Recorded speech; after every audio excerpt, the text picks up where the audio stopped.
Sunday. Saya undang kita bangkit berdiri, kita menuju Tuhan sama-sama.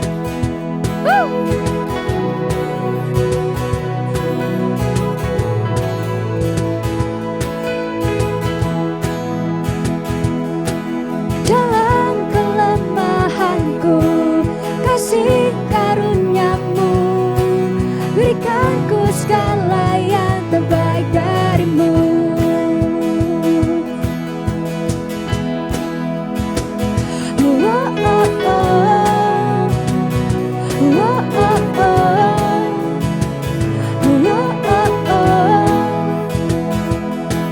Hatiku pun bersyukur, jiwaku bersuka, Kau telah sediakan yang terbaik bagiku. Impianku dalam-Mu, Kau masa depanku, hidupku tak berarti jika tanpa-Mu. Oh, datanglah kerajaan-Mu, segenap hidupku milik-Mu, dan yang kurindukan selalu hanya Kau. Tiada yang lain, hanya Kau. Bertambah dan ku berkurang, dunia melihat Kau terang. Oh, hanya Kau bebaskanku, hanya Kau jalan terang hidupku menyatakan hanya Kau. Nyatakan pribadi-Mu di dalam hidupku, dan semua kemuliaan kembali padamu. Oh, datanglah kerajaan-Mu, segenap hidupku milik-Mu, dan yang kurindukan selalu hanya Kau. Tiada yang lain, hanya Kau. Bertambah dan ku berkurang, dunia melihat Kau terang. Oh, hanya Kau bebaskanku, hanya Kau jalan terang hidupku menyatakan hanya Kau.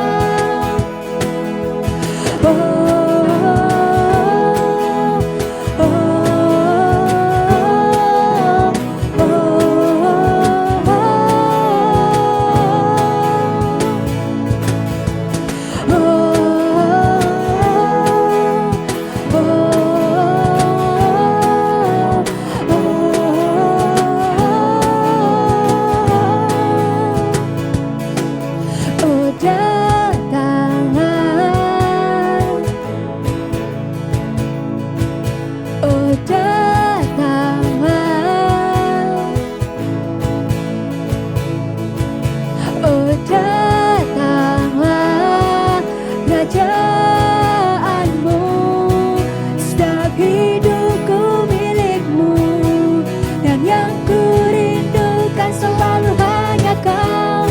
Tiada yang lain, hanya Kau. Bertambah dan ku berkurang, dunia melihat Kau terang. Oh, hanya Kau bebaskanku, hanya Kau jalan terang hidupku menyatakan hanya Kau.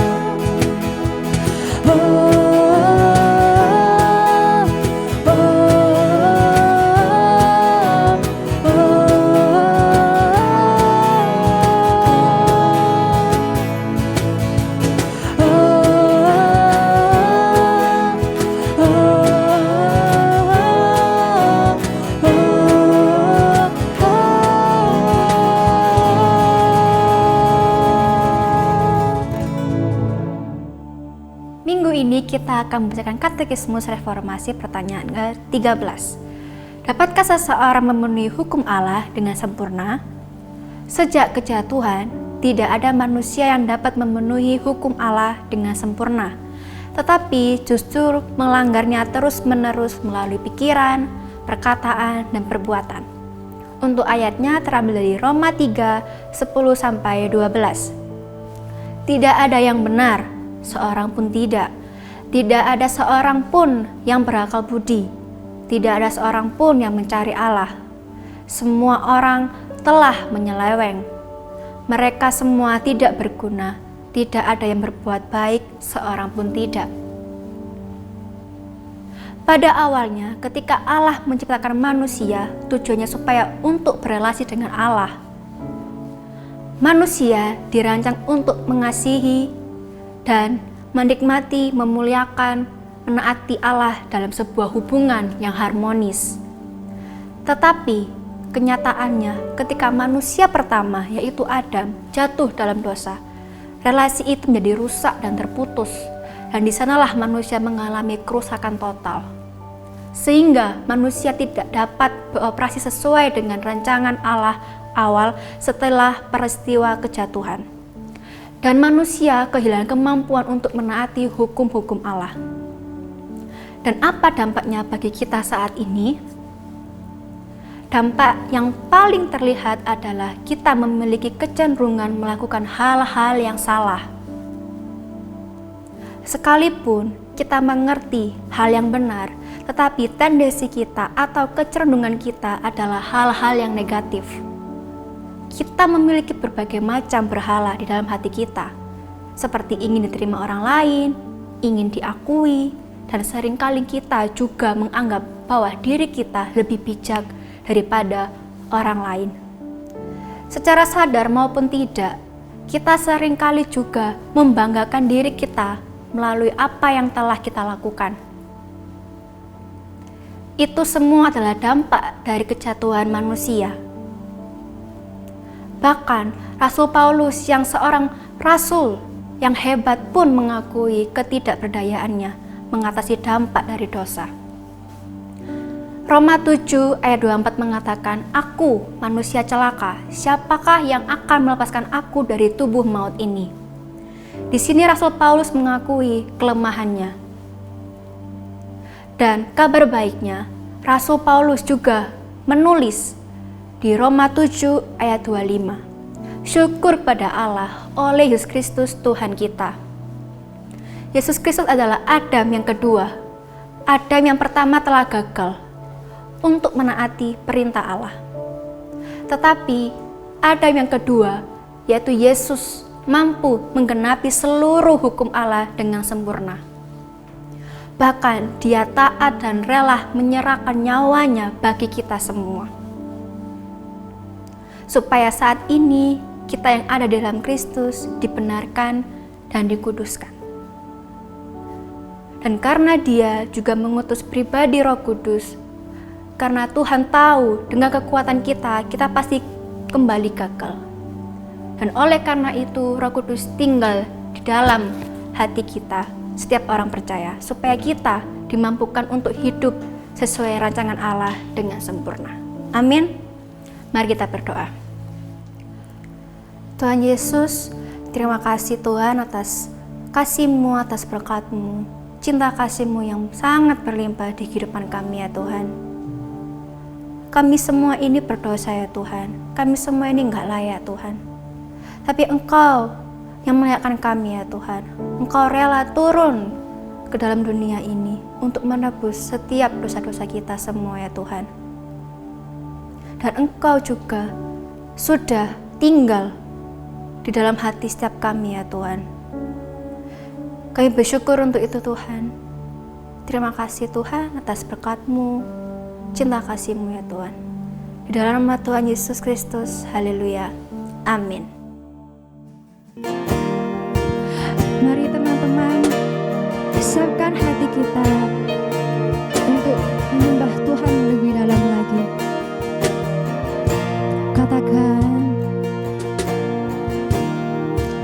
kekuatan di jiwaku, ketenangan batinku, ada dalam hadirat-Mu, ku menyembah-Mu.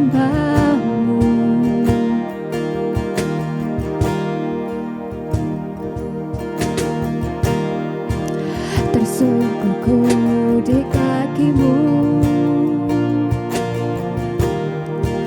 Rasakan hadiratmu,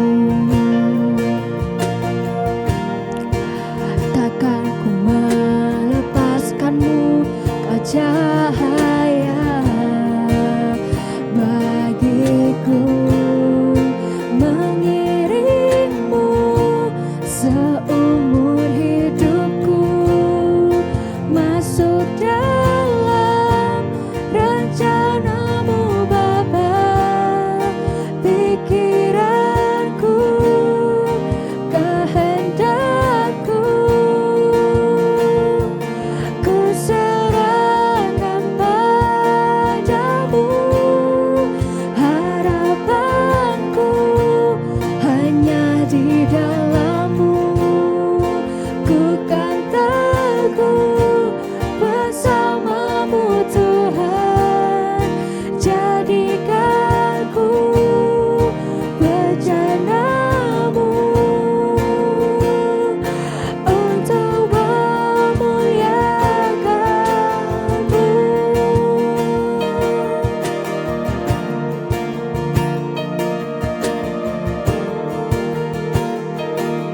Katakan, tersungkurku di kakimu. Rasakan hadiratmu, takkan ku melepaskanmu. Kau cahaya bagiku, mengiringmu seumur hidupku, masuk dalam rencanamu Bapa. Pikiranku, kehendakku, ku serahkan padamu. Harapanku hanya di dalam-Mu, ku kan teguh bersama-Mu Tuhan. Jadikan ku bejanamu untuk memuliakan-Mu, untuk memuliakan-Mu.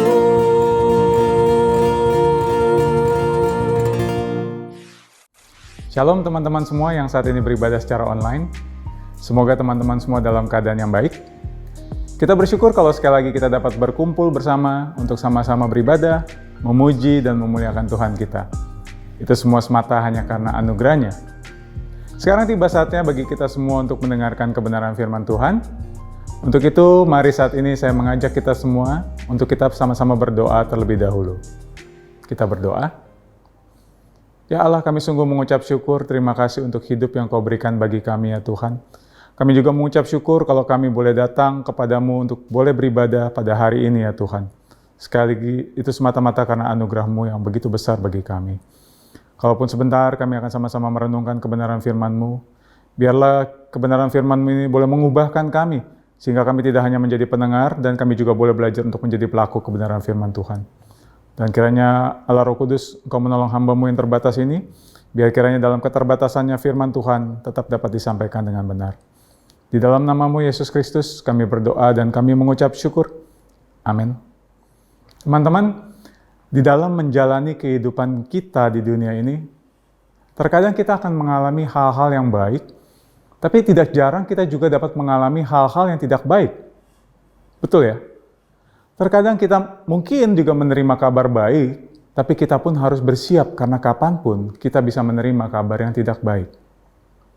Ketika kita menerima kabar baik, misalnya kita lagi chat gebetan kita gitu untuk kita ajak jalan, terus nggak lama ada balasan, gebetan kita bilang, oke, untuk diajak jalan sama kita. Bagaimana reaksi kita? Apakah biasa aja, santai-santai gitu? Enggak lah ya.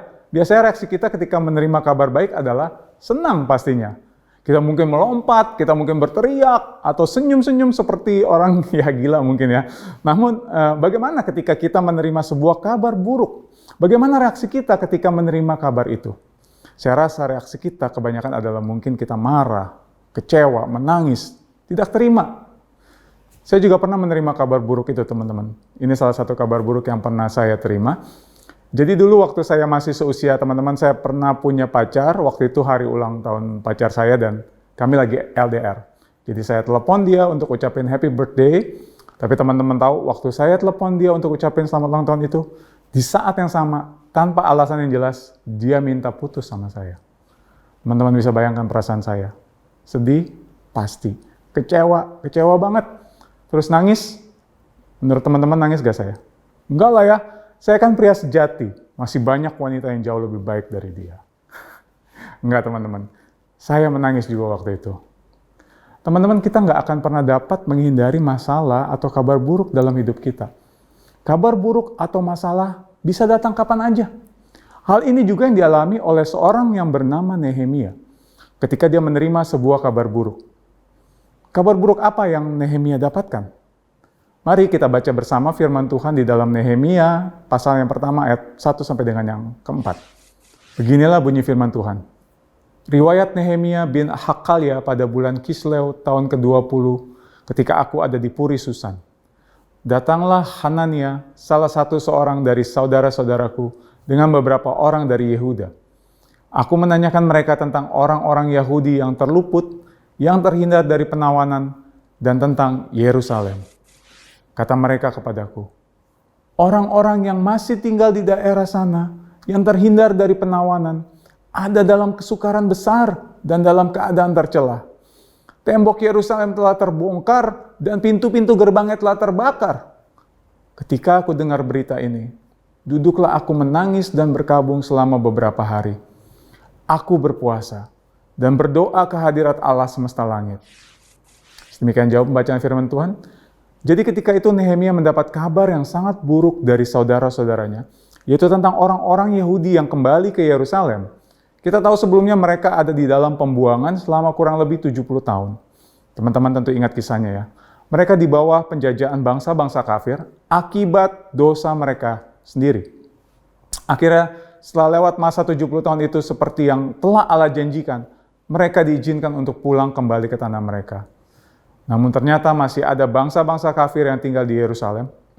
Bangsa-bangsa kafir itu menghina orang-orang Israel dan dikatakan kalau orang-orang Israel hidup dalam kesengsaraan. Ditambah lagi, tembok-tembok kota Yerusalem masih dalam keadaan yang sangat berantakan. Itulah kabar buruk yang membuat Nehemia menjadi sangat sedih. By the way, siapa Nehemia itu? Kalau kita lihat di dalam Nehemia 1 ayat yang ke-11, di bagian akhir kalimat kita bisa tahu siapa dia. Di situ dikatakan, ketika itu aku ini juru minuman raja. Jadi Nehemia adalah seorang juru minuman raja. Makanya tema firman Tuhan hari ini berjudul God protects his people through a cupbearer. Allah melindungi umatnya melalui seorang juru minuman. Pada waktu itu Nehemia tidak berada di Yerusalem, dia berada di Persia menjadi seorang juru minum raja Persia yang bernama Artasasta. Teman-teman jangan bayangkan kalau seorang juru minum itu seperti bartender atau barista yang bikin kopi buat rajanya ya. Bukan teman-teman. Jadi tugas seorang juru minum adalah dia harus memastikan kalau minuman yang akan diminum oleh raja itu dalam keadaan bebas racun. Karena pada masa itu salah satu cara paling efektif untuk membunuh seorang pemimpin atau raja adalah melalui makanan atau minuman yang diberikan kepada raja. Jadi bagaimana untuk seorang juru minum itu tahu apakah minuman itu bebas dari racun? Ya dia harus mencobanya terlebih dahulu sebelum minuman itu diberikan kepada raja. Oleh sebab itu pekerjaan Nehemia sebagai seorang juru minum adalah pekerjaan yang sangat penting. Karena nyawa seorang raja ada di dalam tangannya. Lalu bagaimana respon Nehemia ketika dia mendengar kabar buruk itu? Di ayat keempat kita melihat respon yang umum yang kita juga alami kalau mendapatkan kabar buruk. Yaitu, dia menangis dan berkabung seperti orang yang sedang berduka. Apalagi pada zaman itu, pintu gerbang dan tembok adalah lambang kekuatan dari satu bangsa. Kalau satu bangsa tidak punya pintu gerbang atau tembok, maka akan sangat mudah untuk diserang oleh musuh. karena tidak ada pertahanan diri. Tapi kalau kita perhatikan lebih lagi di ayat keempat tadi yang kita baca, respon Nehemia tidak hanya berhenti sampai menangis dan berkabung meratapi nasib, tapi kita lihat respon selanjutnya yang dia lakukan adalah dia berpuasa dan berdoa kepada Tuhan. Teman-teman perhatikan, inilah hal pertama yang dia lakukan ketika dia menerima kabar buruk itu. Ketika dia mendengar kabar buruk itu dalam kesedihannya, Nehemia tidak menunda-nunda untuk datang kepada Tuhan melalui doa dan puasa. Dia menyampaikan segala kesedihan dan pergumulannya kepada Tuhan. Teman-teman, bagaimana dengan kita? Ketika kita menghadapi satu masalah, apa yang biasa kita lakukan? Kalau mau jujur, bukankah kebanyakan dari kita baru akan datang kepada Tuhan pada waktu sudah nggak ada jalan keluar lagi kan? Ketika jalan sudah buntu, baru di situ kita ingat Tuhan. Umumnya ketika ada masalah, kecenderungan kita adalah kita akan coba lari dan cari solusi dengan cara kita sendiri. Selama kita bisa handle, kita nggak akan datang ke Tuhan. Baru ketika sudah mentok, ketika udah nggak tahu harus ngapain lagi, ketika semua ide dan cara yang kita lakukan nggak ada hasilnya, waktu semua sudah berantakan, kita baru datang ke Tuhan. Dan kita minta Tuhan untuk membereskannya. Padahal bukankah sebagai seorang pengikut Kristus, seharusnya kita tidak menjadikan doa sebagai jalan keluar terakhir, melainkan sebagai jalan yang utama yang harus kita lakukan. Karena kita berkomunikasi dengan Tuhan lewat doa. Kita membangun relasi kita dengan Tuhan melalui doa.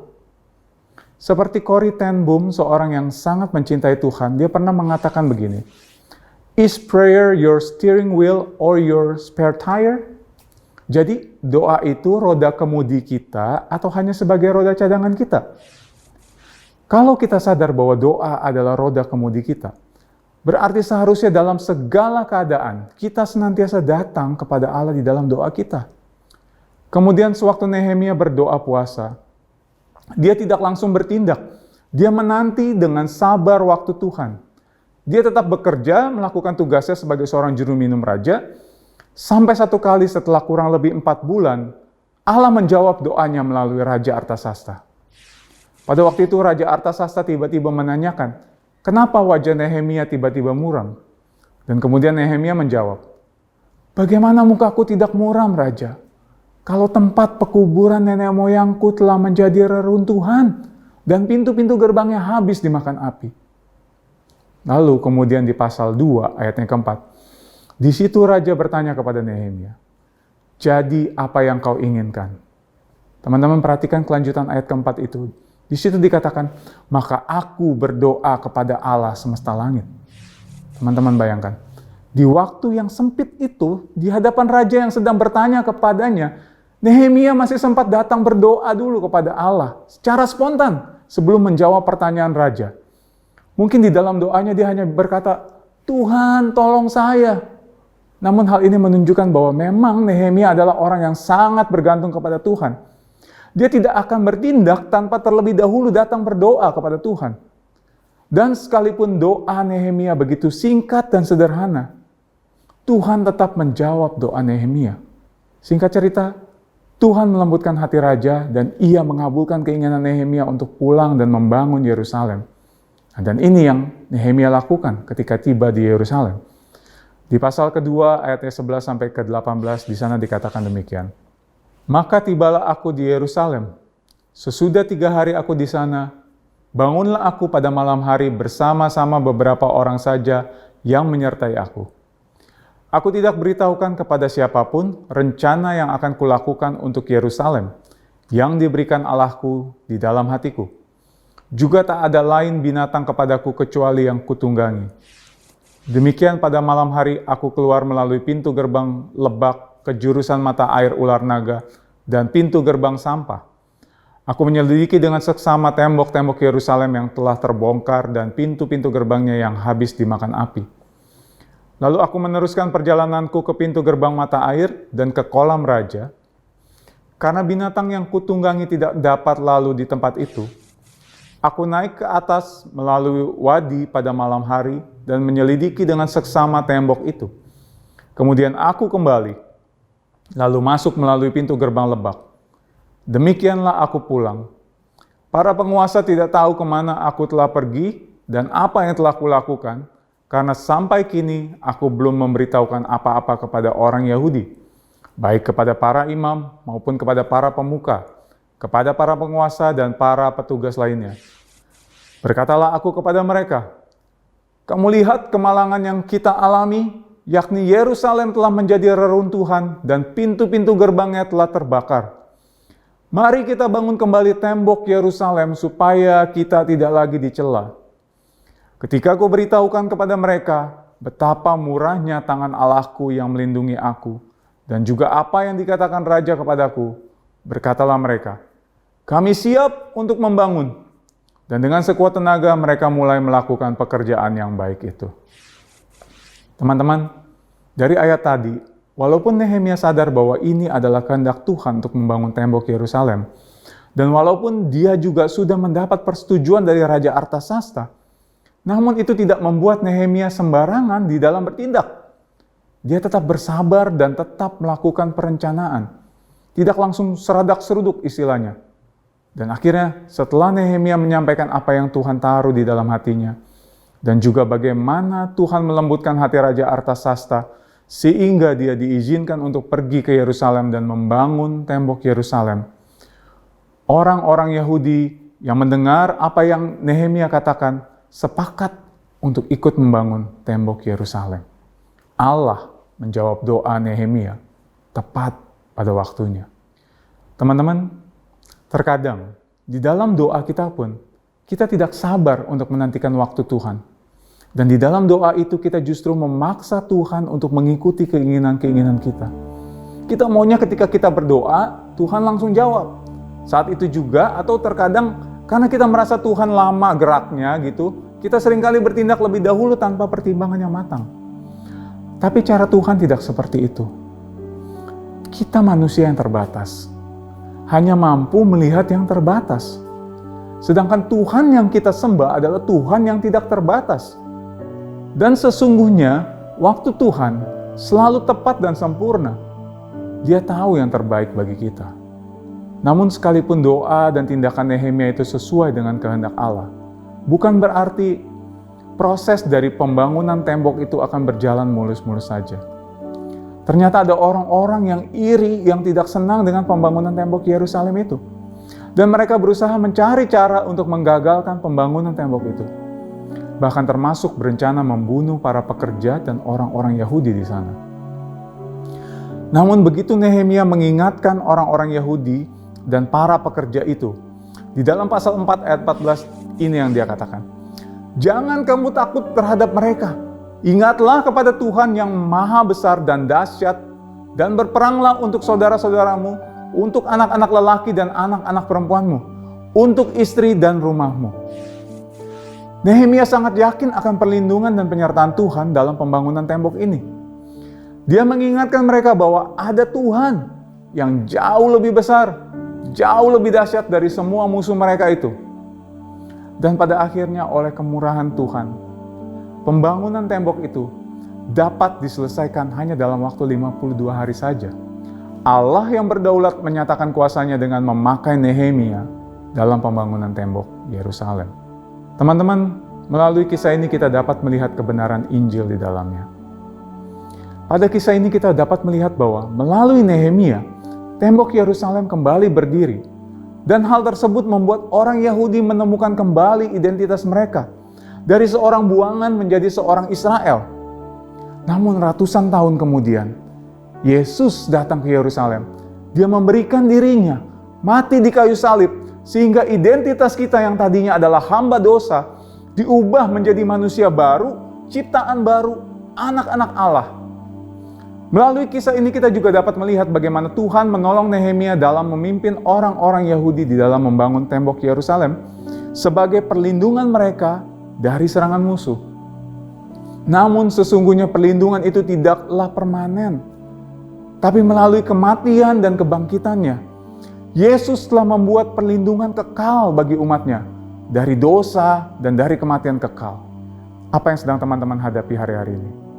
Apakah teman-teman sedang menerima begitu banyak kabar buruk, masalah yang gak kunjung selesai, sehingga hal tersebut membuat teman-teman menjalani hari-hari ini dengan khawatir, dengan ketakutan atau kesedihan. Mari kita pandang kepada Yesus. Dia telah memberikan yang terbaik, dirinya sendiri bagi kita. Dan dia berjanji tidak akan meninggalkan kita. Seperti yang tertulis di dalam Matius 11 ayat 28, Yesus sendiri berkata, "Marilah kepadaku semua yang letih lesu dan berbeban berat. Aku akan memberikan kelegaan kepadamu." Teman-teman, dia sungguh Allah yang setia. Penyertaan dan perlindungannya yang sejati hanya kita temukan di dalam pribadi Yesus Kristus saja. Amin. Mari saat ini kita datang kepadanya secara pribadi. Kita berdoa datang kepadanya. Ya Tuhan, terima kasih untuk kebenaran-Mu ya Tuhan. Firman-Mu berbicara kepada setiap kami, mengingatkan kami ya Tuhan, bahwa memang di dalam menjalani kehidupan ini ya Tuhan, kami pasti akan bergumul ya Tuhan. Kami pasti akan bertemu dengan pengalaman-pengalaman buruk atau mungkin kabar-kabar buruk yang kami dengar atau kami terima Tuhan. Namun biarlah ya Tuhan, di dalam menjalani kehidupan, kami tetap boleh melihat kepada Engkau saja ya Tuhan. Di tengah segala pergumulan yang kami hadapi, mungkin kami merasa ingin menyerah Tuhan. Namun ingatkan kami ya Allah Roh Kudus bahwa Engkau tidak pernah meninggalkan kami, bahwa Engkau setia bersama-sama dengan kami melewati masa demi masa, melewati kesukaran demi kesukaran. Kami nggak melaluinya seorang diri, karena Engkau, Allah yang setia itu ada bersama-sama dengan kami. Itulah yang menjadi kekuatan bagi setiap kami. Tolong kami ya Allah Roh Kudus, ingatkan kami selalu ya Allah Roh Kudus, bahwa kami nggak sendirian, bahwa ada Allah yang setia menyertai kami. Di dalam nama-Mu Yesus Kristus, kami berdoa dan kami mengucap syukur. Amin. Sebelum kita berpisah, kembali mengingatkan bagi teman-teman yang belum aktif di dalam CG, ayo kita join CG. Di sini teman-teman dapat saling sharing, saling mendoakan dan juga didoakan. Kita sama-sama bertumbuh semakin serupa Kristus. Dan jangan lupa untuk tetap membaca dan merenungkan daily devotion yang telah diberikan kakak-kakak pembina ya. Dan terakhir, ayo kita sama-sama ibadah onsite yuk. Ditunggu kehadirannya ya minggu depan. Happy Sunday and God bless you all.